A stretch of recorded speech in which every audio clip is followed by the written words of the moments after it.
Hi, what's up? Welcome back to my channel. This is Alex Balingit, founder and creator of Trading Circle. Sa video na to, lagi na lang tinatanong sa akin, ano bang pinagkaiba ng technical analysis versus fundamental analysis? Very basic. Number one, yung technical analysis. Technical traders or chartists, tinatawag silang chartists. Bakit? Kasi nga, chart yung ginagamit nila sa pag-a-analyze. They study the past price charts to predict future moves. So, kumbaga, kapag ka technical analyst ka, ano yung nangyari sa nakaraan, baka pwedeng mangyari ulit ngayon. Kasi naniniwala, theoretically kasi, ang movement ng market is parang cycle lang. Boom and bust, boom and bust. Paikot-ikot lang siya. Taas, baba, taas, baba, taas, baba, taas, baba. So, we can get from that idea na, tumaas siya nung nakaraan. Pwede siyang tumaas ulit ngayon. Bumaba siya nung nakaraan. Pwede siyang bumaba ulit ngayon.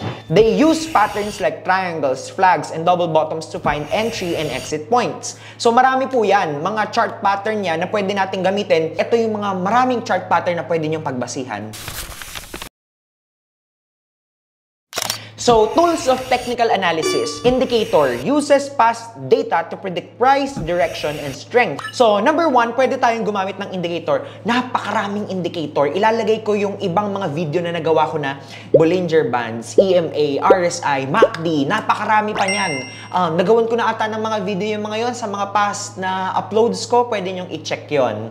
So, ito, kung makikita nyo dito, pero in a sense, yung indicator kasi mamaya papakita ko siya kung paano siya ginagamit. May mga tinatawag na lagging indicator. Pero hindi ako masyadong fan nito. Pero as a beginner, malaking tulong to sa inyo. Kasi pag beginner ka, di ba, totally, ano yung nasa chart na yon? Ano yung red? Ano yung green? Ano yung mga yun? Paano nangyayari doon? This can give you a little help.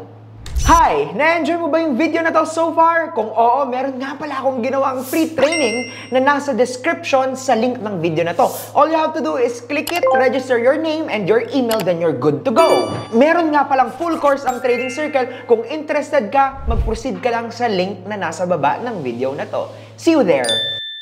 Chart patterns analysis shows price moves with patterns like triangles or trade setup. So ito, yung mga chart pattern, ito, yung kaninang finlash ko sa inyo, kapag halimbawa double bottom, kapag double bottom na pala, ganito yung shape kasi ng double bottom, parang W. Pa-W.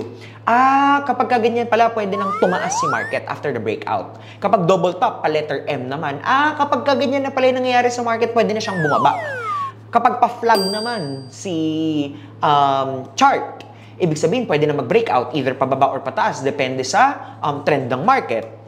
And then support and resistance, napaka-basic nito, super important nito, key levels where price may bounce or reverse. Resistance, lagi niyong tatandaan, it's the ceiling. Support, it's the flooring. Kapag tumaas na sa resistance, nasa resistance na siya, ibig sabihin, pwede na siyang bumaba, magbabounce na siya. Kumbaga, isipin niyo, flooring and ceiling. Yung bola, ikaldag mo yung bolang ganyan ngayon. Pag yung bola, kumaldag ng malakas, di ba magbabounce lang siya sa ceiling? After nun, bababa. Pag hit niya ng floor, babounce ulit pataas. Okay? Di ba? Parang ganun na siya na ganun. Support and resistance. Then, trend line. Trend line is basically just a horizontal form ng support and resistance. Si trend line, these are lines that show price directions and help spot trends or channels. Ang pinagkaiba lang ni trend line kay trend channel, si trend channel, dalawa. Okay? Baba at taas. Si trend line, isa lang. Yun lang. Pero basically, isa lang na may sinisignal nun. Support and resistance pa rin naman siya. Medyo diagonal nga lang. Not pala horizontal. Sorry, i-correct ko lang yung sarili ko kanina. Horizontal pala is pahiga. Diagonal. Para lang siyang support and resistance na pa-diagonal. Medyo patagilid. Okay? And then, ang fundamental analysis naman po, fundamental traders watch news releases closely but manage risk due to high volatility.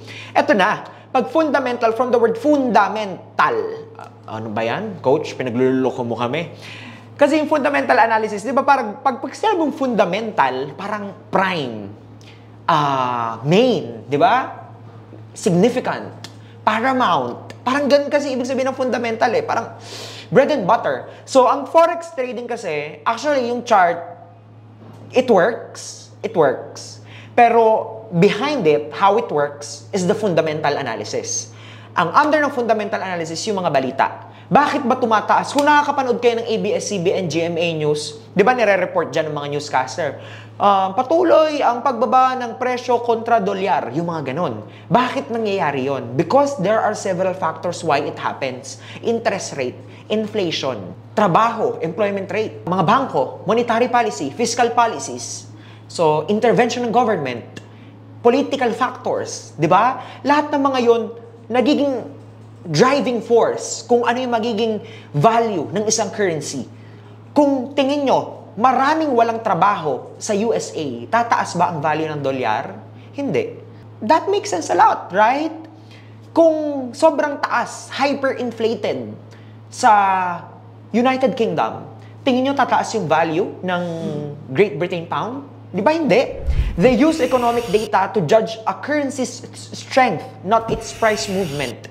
Sa fundamental analysis, walang double bottom, double top na mangyayari dyan. Walang support and resistance. Yung lakas. Okay, sabihin natin na nabalita yung isang currency, malakas siya. Ano ngayon yung sinasabi ng lakas na yon sa trade mo? Tandaan nyo, pag malakas ang currency, mataas ang tendency na tataas siya. Pag mahina, bababa siya. Ano bang rule ng trading? We buy kapag strong ang currency. We sell kapag weak ang currency. Basically, that one. Main tool of fundamental analysis. So, ito yung link niyan, forexfactory.com. So, tatlo lang naman yan. Kapag red, high impact, yellow, low impact, orange, medium impact. So, makikita nyo dyan yung previous forecast tsaka yung actual. Tingnan nyo lang tong dito sa calendar part. So, fundamental traders use news. Technical traders use charts or trade decisions. Pinagkaiba. Funda, balita. Technical, chart. As simple as that. Fundamentals show currency strength while charts help time entries. Both can work together. So, coach, usually kasi tinatanong sa akin, anong mas magandang gamitin? Well, hindi nyo naman sila kailangan mo bang mamili ng isa? Why not use both? Diba? Kung makakatulong sa'yo si fundamental, makakatulong sa'yo si technical, gamitin mo pareho. Diba? Si fundamental, gamitin mo para magkaroon ka ng idea, eting prospect na mga currency ko ngayon kasi sila yung may movement. O ngayon, gamitin mo si chart para dun sa timing ng entry mo.